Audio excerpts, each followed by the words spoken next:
En Cátedra Médica hoy martes 13 de diciembre del año 2022.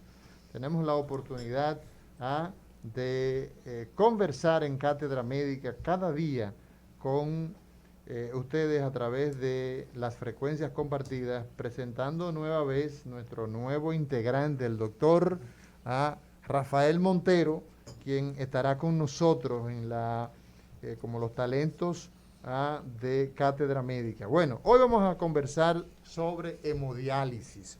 Vamos a estar hablando de esta técnica de tratar una enfermedad tan frecuente como es la insuficiencia renal. Para eso tenemos a Johnny Núñez, quien es pues doctor en medicina y tiene un entrenamiento en medicina interna, ¿no? Y en nefrología. Buenos días, doctor Johnny Núñez. Bienvenido a Cátedra Médica. Buenos días a ustedes y al Radio Escucha. Muchísimas gracias por la invitación. Un grato placer estar aquí en su espacio y a la orden de este lado. Bueno, Bien. Cuando hablamos de hemodiálisis, doctor, las personas, ¿qué idea tienen que formarse? Estamos hablando con la población, estamos hablando con gente que necesita tener informaciones claras. Hemodiálisis, ¿qué es lo que debe tener el dominicano común como idea de esto que los técnicos, los médicos llamamos hemodiálisis? Perfecto. La hemodiálisis es un tratamiento médico que tiene como finalidad sustituir de manera parcial las funciones de los riñones. Les comento que el ser humano tiene dos riñones, estos dos órganos son bastante importantes y tienen algunas funciones. Dentro de estas está la formación de la orina. A través de la orina el cuerpo desecha todo lo que no necesita. De igual manera, también el riñón regula el agua del organismo. Asimismo, regula ciertas partículas, como por ejemplo los electrolitos, que son pequeños minerales, que necesitan una regulación. Entonces, cuando usted habla de hemodiálisis, estamos hablando de la sustitución de los riñones, de las funciones renales. De manera parcial. De manera sí, parcial. ¿Y por qué razón, doctor, se sustituye la función del riñón? ¿Cómo el riñón se daña al punto de que hay que sustituir su trabajo? Lamentablemente hay enfermedades que impactan de manera directa en la funcionabilidad de los riñones, como por ejemplo enfermedades como la diabetes mellitus, la hipertensión arterial, algunas glomerulopatías, y hacen que ese nivel, ese porcentaje de esa funcionabilidad caiga por un porcentaje muy bajo, un 10%, y ya cuando el paciente está en ese porcentaje es donde se oferta la terapia de sustitución renal junto con otros parámetros que también tomamos en cuenta en la consulta. Bien, la gente habla de diálisis y hemodiálisis. ¿Hay alguna diferencia entre estos dos tipos de tratamientos que usted pueda explicarle a la gente que nos escucha? Perfecto. La diálisis es el tratamiento que ya le expliqué anteriormente. Okay. Hemodiálisis es un tipo de diálisis. Okay. Dentro de las diálisis está la hemodiálisis, la diálisis peritoneal, las terapias continuas. Entonces es como una subdivisión. ¿Las terapias? Continuas. ¿Cuáles son esas? Esas son terapias de diálisis que se dan, que se conecta al paciente de manera continua en el tiempo, por ejemplo, 24, 48, 72 horas, a diferencia de la hemodiálisis, que es un tratamiento un poco más corto en el tiempo.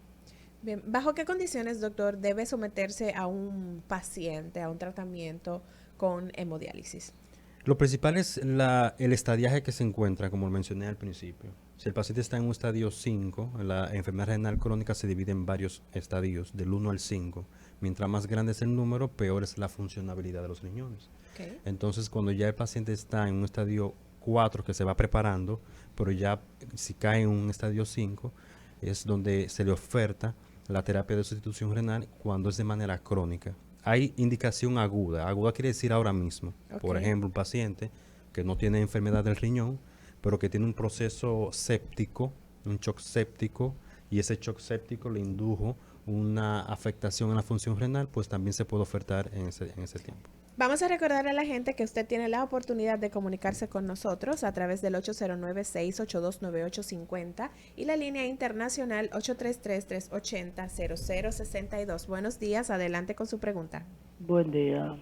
Sí. ¿Cuál es el promedio de vida de un trasplantado renal? Excelente pregunta. Vamos a responder a todos juntos. Bien, adelante. El promedio de vida de un paciente trasplantado. Depende de las condiciones que él tenga actualmente y de sus enfermedades que tenga actualmente. Y obviamente depende de la edad que tenga el paciente al momento del diagnóstico de sus enfermedades. No lo puedo decir con certeza qué tiempo puede durar un paciente porque depende del escenario en que se encuentre el mismo. Hay pacientes que pueden tener una longevidad mucho más extensa y otros no. Núñez, tú hablaste primero de por ciento y después hablaste de estadio. Hay una correlación entre el porciento de daño renal y el estadio. Sí, cuando hablo de estadio 5, hablo de un porcentaje menos de un 15%. Menos de un. De 15% de funcionabilidad. Tan bajito, un 15%. Un 15%. Estadio 4 oscila entre 15 a 30. Estadio 3 de 30 a 60 y así aproximadamente. Eso es de daño. Eso es O sea, un que estimado. un Un estimado que... o sea, que mientras más bajo es el número de estadio, mientras más alto es el número del estadiaje, mucho menos el porcentaje de la De la funcionalidad. función, claro. Hay más daño. Hay más daño. Si usted está en un estadio 1, pues tiene más porcentaje de funcionalidad. Y ese daño es irreversible, ¿no? En muchos casos es irreversible. Si es una enfermedad crónica, si es una situación crónica, es irreversible. Entonces, doctor, usted acaba de explicar que se opta por este tratamiento de hemodiálisis cuando el paciente está en ese estadio 4 o 5, que ya está muy avanzado el daño renal. Entonces, ¿cuál es el objetivo de someter al paciente a este tratamiento? Los riñones tienen una capacidad y una funcionabilidad bastante importante, como le había explicado al principio. La funcionabilidad de la orina, la funcionabilidad de la estabilización del agua corporal, de los electrolitos. Entonces, cuando le ofertamos esta terapia de sustitución renal al paciente, en primer lugar le ofertamos calidad de vida. Okay. Le ofertamos esa parte y mediante esas terapias el paciente puede estabilizar esas afectaciones que tiene por su insuficiencia renal.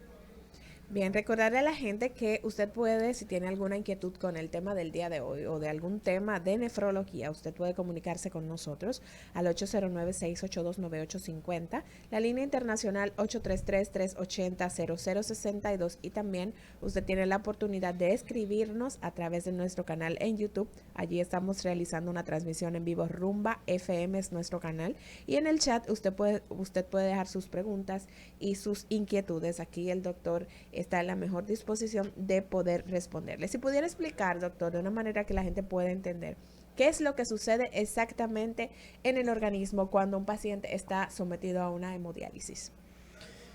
Bueno, cuando el paciente está conectado a terapia de sustitución renal, que se hace a través de una máquina que se llama máquina de hemodiálisis, esa máquina tiene un filtro que es quien hace la funcionabilidad del riñón y eso se hace a través de una conexión, unos tubos. Sistema de kit de conexión. Inmediatamente el paciente se conecta con su terapia de sustitución renal, pues ocurre el intercambio de esos tóxicos, la máquina se queda con él y trata de devolver la sangre al paciente lo más pura, lo más limpia posible en varias sesiones que se le hacen a la semana. Prácticamente es tratar de sustituir la función del riñón, que es eliminar esa toxicidad del organismo. Solo esa función del riñón y las demás funciones, ¿cómo entonces el paciente puede manejar esa falla en las demás funciones? ¿Con otros tratamientos o cómo se maneja esa parte? Hay un tratamiento dietético, hay un tratamiento medicamentoso, porque por ejemplo el riñón también tiene la capacidad de producir una hormona que se llama eritropoyetina. Esa eritropoyetina es la que nos da la capacidad de producir glóbulos rojos, es decir, la sangre. Eso se le administra al paciente al final de la sesión de la hemodiálisis, que también es un componente importante para estabilizar y darle calidad de vida al paciente. Entonces, sí, doctor Lafontaine. Ahora estamos conversando así, yo como que en la luna. ¿En? En la luna. Ah, ok. Ya, ¿qué personas pudieran necesitar este tipo de tratamiento de diálisis, ¿cuántas personas pudieran haber en diálisis ahora mismo anualmente? ¿Cuántas personas entran dentro de ese tratamiento? El público que más es, que yo he visto, obviamente, el público que más he visualizado en esta parte de hemodiálisis son los pacientes diabéticos, que lamentablemente la diabetes es una enfermedad que tiene una alteración muy importante a nivel de riñón. También pacientes hipertensos crónicos, pacientes cardiópatas, también tenemos ese porcentaje, y también alteraciones de glomerulopatías. Eso quiere decir la célula o la parte más importante del riñón. Es decir, hay varias población que pudiera estar presente, principalmente la que le mencioné al principio. O sea que entonces, básicamente, soy diabético, soy hipertenso y tengo la probabilidad de riesgo de que en algún momento, si no tomo los cuidados preventivos necesarios, termine con una insuficiencia renal y termine necesitando entonces que la máquina haga la función del riñón. Actualmente, según las estadísticas, las principales causas de daño renal son la diabetes y la hipertensión arterial. Entonces, por eso es que uno le hace más hincapié. No es que todo el paciente diabético hipertenso, para que no se vayan a asustar a la audiencia, porque si usted es diabético hipertenso y lleva una vida, ¿verdad?, lo más saludable posible con sus chequeos, pues, entonces... Bueno, podríamos vamos a ver esa escuchar parte. qué dice la gente, y en lo adelante vamos a explicar cómo un paciente de este tipo puede evitar caer en un fallo renal. Buenos días, Cátedra Buen día. Médica. Buen día. Sí. Fíjese, hace unos años yo vi en mi entorno un caso muy raro. 2 hermanos por debajo de 30 años, en un interim de 3 a 4 años. Los dos murieron de nefritis, 0 diabetes, 0 hipertensión, menos de 30 años. Eso, los padres no tenían problemas renales. ¿Eso fue una casualidad o el factor genético se manifestó ahí? Porque los dos con menos de 30 años murieron de nefritis. Bien, el doctor le va a responder ahora. Bueno, adelante, doctor. Sí, gracias. Prácticamente se puede visualizar que un paciente tan joven haya una alteración genética que se haya pasado desapercibido durante las primeras décadas de la vida, y ya cuando el paciente debutó con la enfermedad, pues lo hizo de esa manera agresiva. Entonces, hemos tenido pacientes jóvenes en hemodiálisis debutando, pacientes hipertensos jóvenes, que uno siempre vincula más con alguna glomerulopatía y obviamente también con algún componente genético de bastante importancia. O sea, doctor, que un paciente puede estar teniendo un daño renal de manera paulatina sin darse cuenta o sin tener ningún tipo de síntomas, y entonces cuando el síntoma aparece ya tiene ese daño renal importante. Hay algunas enfermedades que son silentes, son bastante silentes, y entonces cuando debutan ya el paciente tiene un listado de signos y síntomas que son muy agresivos, y es importante por eso resaltarlo a la población. Vamos a seguir escuchando qué dice la gente. Buenos días, Cátedra Médica. Buenos días, Liz. Buenos La días. Fontaine, un abrazo para usted, mi hermano. No lo sentía ayer. Gracias, honestamente, gracias. Cuando llamé a Mauri, saludo para ti también. Bueno, escuchando al doctor, tengo entendido que la mayoría de los hospitales generales tienen su unidad de hemodiálisis, de diálisis para los pacientes. Existe lo que para el público, existe realmente lo que es la diálisis domiciliaria, es decir, aquella que se lleva en la casa del paciente. Y en caso de que sí, mi querido doctor, ¿qué paciente califica para esta? ¿Cuál es el tipo de diálisis que se recomienda para esta en la casa? Y si realmente sale muy costoso. Hay muchas preguntas en cuanto a eso, y si realmente vale la pena, si es muy costoso y si se puede llevar a cabo en el país. Muchísimas gracias, Albert, por tu pregunta muy importante. Adelante, doctor. Sí, hay tipos de diálisis que el paciente se puede realizar en la casa. Dentro de eso está la misma hemodiálisis, que se llama hemodiálisis domiciliaria, donde la misma máquina, el mismo equipo que se utiliza en una diálisis, en un centro de diálisis común, se instala en la casa del paciente. También está la diálisis peritoneal, que es una diálisis que no se realiza a través de sangre, sino a través de líquido peritoneal que está acá en la barriga, y el paciente se le enseña con ciertos protocolos. Entonces el paciente puede darse la misma terapia en la casa. Existen. Bueno, vamos a seguir escuchando a la gente. Buenos días, Cátedra Médica. Sí, buenos días. Quisiera preguntar, yo he visto casos de personas que se estaban dializando y vuelven de nuevo a su normalidad. ¿Qué es lo que pasa con eso? Pensaba que no podían volver de nuevo a la normalidad. Gracias. Gracias por su pregunta. Adelante, doctor. Hay pacientes que tienen indicación aguda, es decir, un fracaso agudo, una lesión renal aguda, que significa que el riñón estaba bien, sufrió una injuria, es decir, sufrió un daño tan severo que le produjo entonces una deficiencia o una insuficiencia renal en el momento, una lesión renal aguda, y entonces nosotros sometemos al paciente a terapia de sustitución renal, como la hemodiálisis, pero a medida que el organismo se va recuperando, también va recuperando la función del riñón y el paciente puede retirarse de la terapia. Y ahora, Núñez, ¿puede una persona tener un volumen urinario normal y sin embargo necesitar diálisis? Sí, eso se llama orina residual. Esa orina solamente, o ese riñón tiene la capacidad de manejar volumen, pero no manejar tóxicos. Puedes manejar el volumen 800, 1000 mililitros, pero cuando se le hace un examen de orina microscópico, se visualiza que los tóxicos entonces están alterados y el paciente puede necesitar esa terapia independientemente de si maneja buen volumen urinario. Vamos a seguir con la gente. Buenos días, Cátedra Médica. Sí, bueno, soy diabético y estoy notando cierta espuma en la orina. ¿Hay manera como revertir y que los riñones se mejoren o algún tipo de alimento provoquen daño o que mejoren? Gracias. Gracias a usted por su pregunta. Hacemos mucho hincapié en los pacientes diabéticos y en la consulta de nefrología, porque estas situaciones pueden pasar como le pasa al paciente que está orinando con espuma. Una orina con espuma es una orina con proteínas, y las proteínas normalmente no pueden estar en la orina en grandes cantidades, obviamente. A ese paciente necesita una consulta de nefrología para ver en qué escenario se encuentra y si se puede hacer reversible el caso de esa afectación que está sufriendo en el momento. Núñez, entonces esos fitness que consumen mucha proteína en el gimnasio, que para verse fuerte y aumentar la masa muscular, entonces eso puede ocasionar daño al riñón.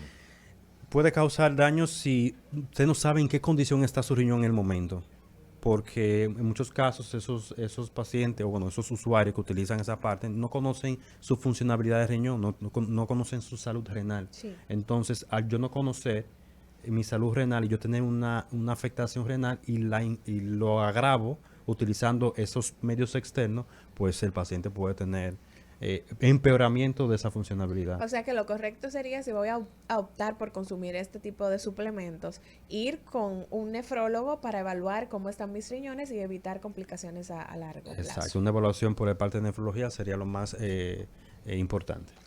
Vamos a seguir escuchando qué dice la gente. Buenos días, Cátedra Médica. Buenos días, buenos días, buenos días. Sí. Y felicidades a todos. Gracias. Yo quisiera que el doctor me dijera, yo soy hipertenso. Yo tengo 88 años. Y yo hago pipí. Toda la vida ha sido así. Hago pipí. Como por ejemplo, ¿no? Estoy un tiempo, hago pipí. Cuando vuelvo y hago pipí, el agua está clarita, como me la bebí.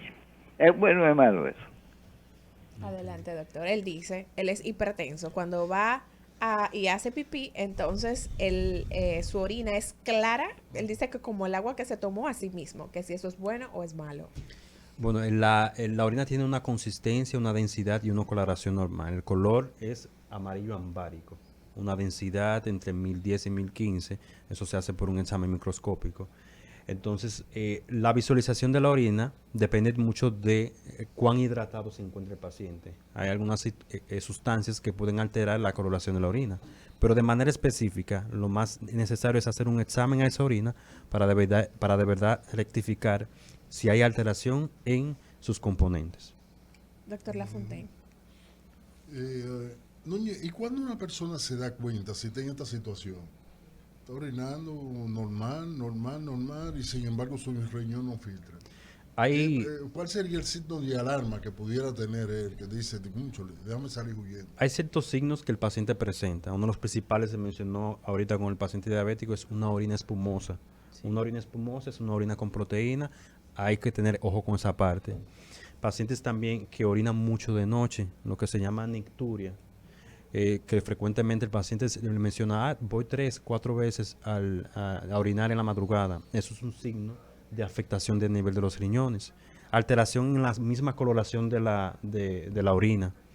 Lo normal es amarillo ambárico, si está rojo, rosado, marrón, medio blanquecino. Son signos que también pueden producir afectación. Pero el consumo, por ejemplo, de líquidos, de agua, eso no también no modifica el nivel de orina que la persona tiene durante la noche, el día, en fin.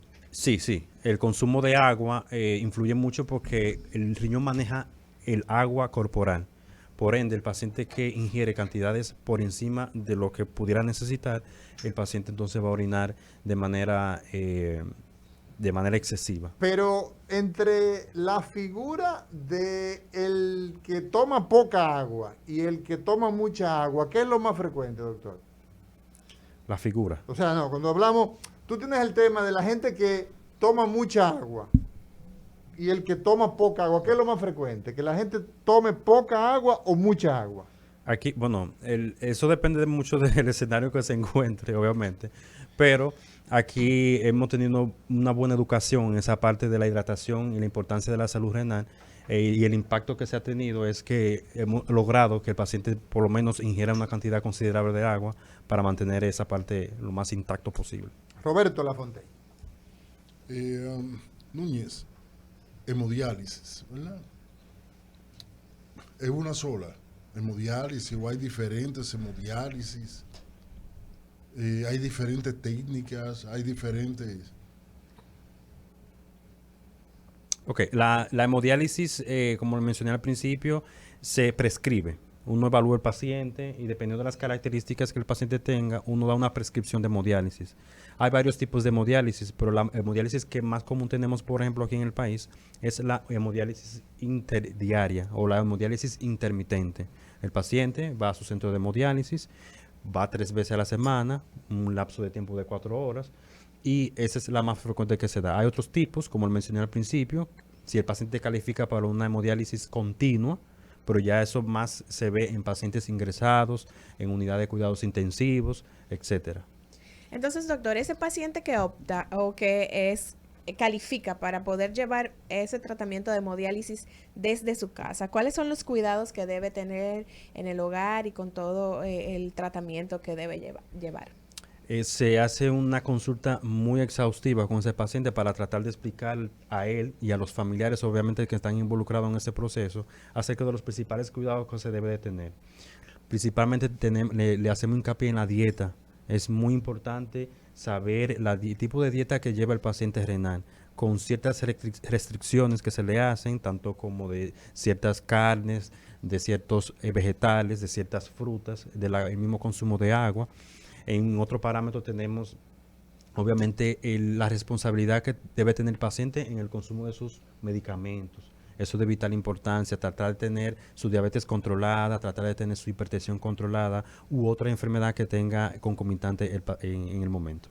Entonces, 3 veces a la semana, pero 3 veces a la semana, 4 horas en la máquina. Exacto. O sea que el que está en diálisis no puede trabajar entonces. Sí, he tenido pacientes que trabajan normalmente, porque por ejemplo, si el paciente va en la mañana, puede después de la diálisis continúa su vida cotidiana normal, sin inconveniente. ¿Cambia la vida tanto esa persona como la familia? Sí, porque tienen una enfermedad, pero tratamos de mencionarle que puede continuar con su vida cotidiana normal para que no interfiera tanto en la psicología del paciente. Obviamente si califica desde el punto de vista clínico, es decir, desde el punto de vista de salud. Cuando termino la diálisis, las 4 horas, ¿algún cuidado especial después de ese momento? ¿O simplemente me desconecté la máquina también, y me puedo ir al trabajo? También si tiene que tener alguna preparación el paciente antes de someterse al tratamiento. Bueno, como lo mencioné, llevar sus dietas, llevar sus medicamentos, que son los principales, y antes y después del paciente estar en la terapia de sustitución renal, su vida cotidiana continúa lo más normal posible, dependiendo de la condición que tenga en el momento el paciente. Bueno, señores, hoy conversamos con el doctor Johnny Núñez, nefrólogo, y hablamos sobre hemodiálisis. Nos vamos a una pausa y en breve regresamos.